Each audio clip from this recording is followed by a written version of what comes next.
हरे कृष्णा। तो आज हम गीता के चैप्टर फर्स्ट के सेकंड और थर्ड श्लोक को पढ़ेंगे और उसका तात्पर्य श्रील प्रभुपाद के द्वारा क्या दिया गया है ये मैं आपको पढ़ के सुनाऊंगी। चैप्टर फर्स्ट श्लोक सेकंड। संजय उवाच दृष्ट्वा तु पांडव अनीकं व्यूढं दुर्योधन तदा आचार्यम् उपसंगम्य राजा वचनम अब्रवीत। संजय ने कहा, हे राजन, पांडुपुत्रों द्वारा सेना की व्यूह रचना देखकर राजा दुर्योधन अपने गुरु के पास गया और उसने ये शब्द कहे। तात्पर्य श्रील प्रभुपाद के द्वारा। श्रील प्रभुपाद की जय। धृतराष्ट्र जन्म से अंधा था, दुर्भाग्यवश वह आध्यात्मिक दृष्टि से भी वंचित था। वह यह भी जानता था कि उसी के समान उसके पुत्र भी धर्म के मामले में अंधे हैं और उसे विश्वास था कि वे पांडवों के साथ कभी भी समझौता नहीं कर पाएंगे, क्योंकि पांचों पांडव जन्म से ही पवित्र थे। फिर भी उसे तीर्थस्थान के प्रभाव के विषय में संदेह था। इसीलिए संजय युद्ध भूमि की स्थिति के विषय में उसके प्रश्न के मंतव्य को समझ गया। अतः वह निराश राजा को प्रोत्साहित करना चाह रहा था। उसने उसे विश्वास दिलाया कि उसके पुत्र पवित्र स्थानों के प्रभाव में आकर किसी प्रकार का समझौता करने नहीं जा रहे हैं। उसने राजा को बताया कि उसका पुत्र दुर्योधन पांडवों की सेना को देखकर तुरंत अपने सेनापति द्रोणाचार्य को वास्तविक स्थिति से अवगत कराने गया। यद्यपि दुर्योधन को राजा कहकर संबोधित किया गया है, तो भी स्थिति की गंभीरता के कारण उसे सेनापति के पास जाना पड़ा।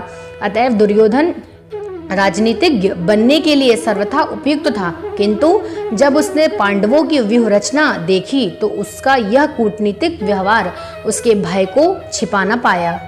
तो ये था चैप्टर फर्स्ट श्लोक सेकंड, उसका तात्पर्य, उसका अनुवाद, उसके बाद उसका तात्पर्य, उसके बाद श्लोक संख्या थर्ड।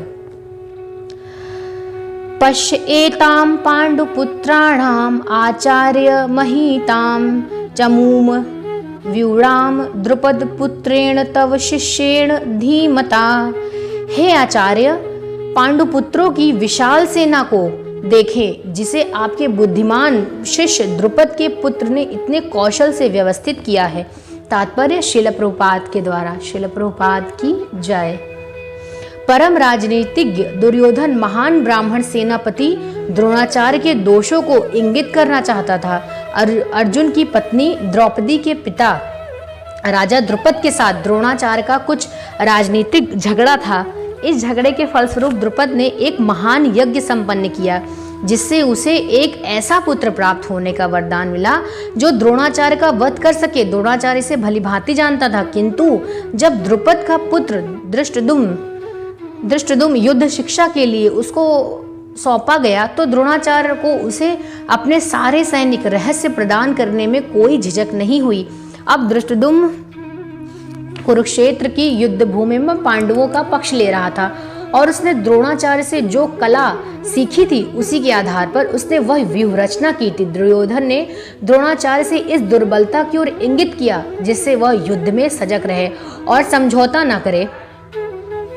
इसके द्वारा वह द्रोणाचार्य को यह भी बताना चाह रहा था कि कहीं वह अपने प्रिय शिष्य पांडवों के प्रति युद्ध में उदारता न दिखा बैठे।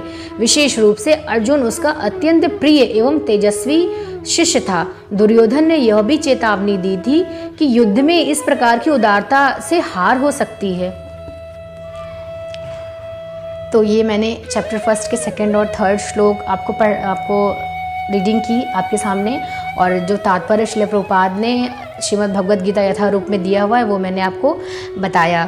तो अगर आपको ये वीडियो मेरी अच्छी लगी हो और आपको इसी तरह से भगवद गीता के श्लोकों को पढ़ना है, जैसा भगवद गीता में लिखा है मैं वैसे ही पढ़ के आपको बताऊंगी। जैसा अनुवाद है, जो तात्पर्य श्रील प्रभुपाद ने दिया है, ऐसे धीरे धीरे करके हमारे गीता भी पूरी हो जाएगी और हमें पता भी नहीं चलेगा और सारे श्लोक भी पूरे हो जाएंगे और उनका क्या तात्पर्य है और श्रीमद् भगवद गीता यथा रूप में क्या है आपको ये भी पता चल जाएगा।